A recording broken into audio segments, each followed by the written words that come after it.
ایک شخص کسی قبر کے قریب 2 رکعت نماز ادا کرنے کے بعد اسی قبر کے قریب لیٹ گیا۔ خواب میں اس نے قبر والے کو یہ کہتے سنا، اے شخص تم عمل کر سکتے ہو، یعنی تم نیکیاں کر سکتے ہو، لیکن علم نہیں رکھتے۔ ہمارے پاس علم ہے، یعنی اب ہم قبر میں آ گئے نا، اب ہم اعمال کا جو دار المدار ہے، اعمال کی جو فضائل و برکات تھی، اعمال کا جو بھاری پن تھا، اب وہ ہم اس کو جاننے لگ گئے ہیں، اب ہم جان چکے ہیں، لیکن اب ہم عمل نہیں کر سکتے۔ خدا کی قسم میرے نامہ اعمال میں نماز کی 2 رکعتیں مجھے دنیا اور دنیا میں جتنی چیزیں ہیں، اب دنیا کتنی بڑی ہے،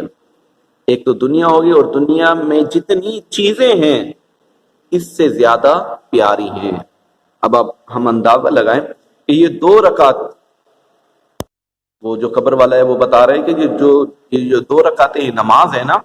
مجھے اتنی عزیز ہیں، اتنی پیاری ہیں کہ اگر اس کے بدلے میں مجھے دنیا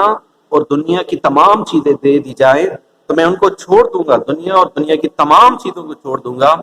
سوائے مجھے یہ 2 رکعتیں نماز پڑھنی دی جائے تو میں 2 رکعتیں نماز ہی پڑھوں گا۔ اسی طرح دیگر بھی احادیث میں ملتا ہے کہ مردہ اللہ پاک کی بارگاہ میں عرض کرے گا، یا اللہ عز و جل مجھے دنیا میں صرف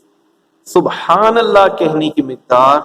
کہنے کے لیے بھیج دیا جائے کہ میں ایک سبحان اللہ کہہ کے واپس آ جاؤں۔ تو ابھی ہمارے پاس غنیمت ہے، ابھی سانسیں چل رہی ہیں، تو ہمیں نیکیاں کرنی چاہیے، نمازوں کو ادا کرنا چاہیے۔ یہ نہ ہو کہ ہماری ہی نماز ادا کر دی جائے، ہم ہی مردہ حالت میں پائے جائیں، تو ہمیں نیکیاں کرنی چاہیے، اللہ عز و جل کو راضی کرنا چاہیے۔ السلام علیکم ورحمۃ اللہ وبرکاتہ۔